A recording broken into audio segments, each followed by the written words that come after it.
Welcome to this explainer. Okay, today we're heading somewhere absolutely fascinating. We're taking a journey to the far northeastern edge of China, to this incredible cultural frontier where the borders of China, North Korea, and Russia all converge. It's a place that totally defies our standard expectations of geography and national identity, and I literally cannot wait to dig into this with you. There's this great quote about the region that says, "In Yanbian, borders do not separate cultures. They create a place where traditions meet, overlap, and become something new." And honestly, that hits the nail on the head. We're dropping right into a cinematic reality where diverse traditions don't just exist side by side. They actually overlap and blend into something entirely new.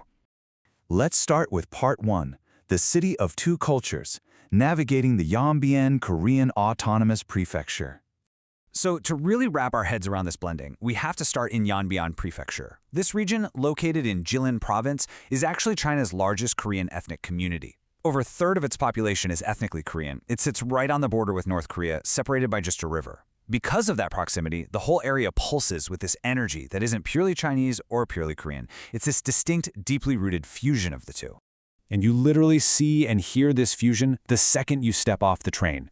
Local regulations actually mandate a strictly bilingual environment.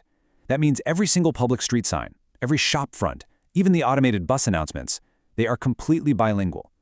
You'll hear the Mandarin announcement first, immediately followed by the Korean translation. It creates this immersive atmosphere that constantly makes you stop and question exactly what country you're standing in.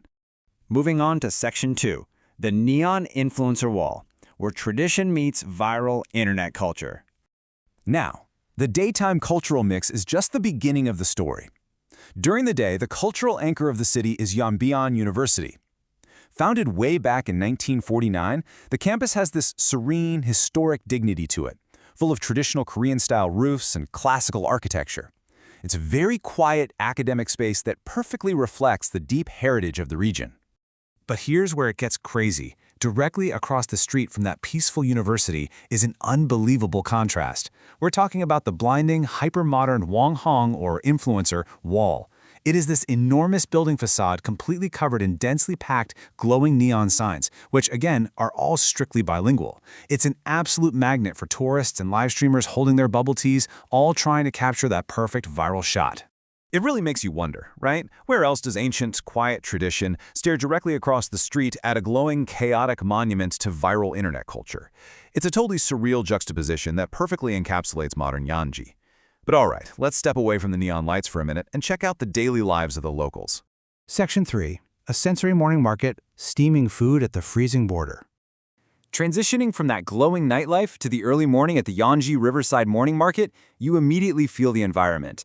And I mean, you feel it in your bones. Winter temperatures in this part of northeast China routinely plunge to minus 20 degrees Celsius. It is absolutely frigid out there. But it's exactly that biting cold that creates such an incredible sensory contrast with the massive, steaming vats of hot food we're about to explore. The food here is a completely unique blend of Chinese and Korean flavors. You can find these translucent, chewy dumplings made entirely from potato starch. You've got steaming bowls of hot beef stomach soup. And get this, locals love to eat it while simultaneously biting into cloves of intense, raw garlic. There are dense, savory rice sausages made with glutinous rice and pig blood, and massive pots boiling whole traditional ginseng chickens, known as samgyetong. The smells, the steam rising up into the freezing air, the chaotic energy, it's an absolute sensory overload in the best way possible. And the market brilliantly illustrates how geography dictates culture and commerce here. You'll see massive stalls dedicated entirely to dried fish, specifically polak. There's a great observation that Halong City is located at a very advantageous distance from Russia, Japan, North Korea, and South Korea, which are all huge exporters of polak.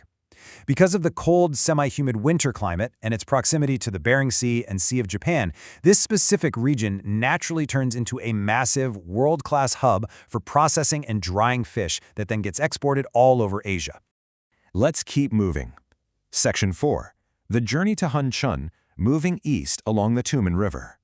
So, zooming out from Yanji for a second, let's map out this physical journey, east. We start by hopping on a high-speed train.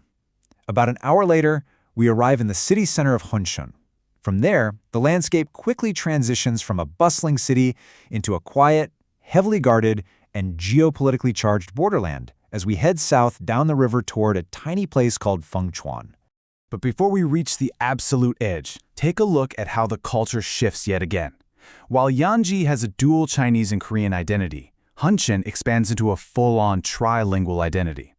Here, Russian influence literally spills over the border. You suddenly see Cyrillic signage everywhere, Russian tourists strolling down the streets, and local restaurants famously serving up massive king crabs imported directly from Russian waters. Which brings us to our final stop, Section 5, 3 Nations, 1 Horizon, the Fengchuan Observation Tower.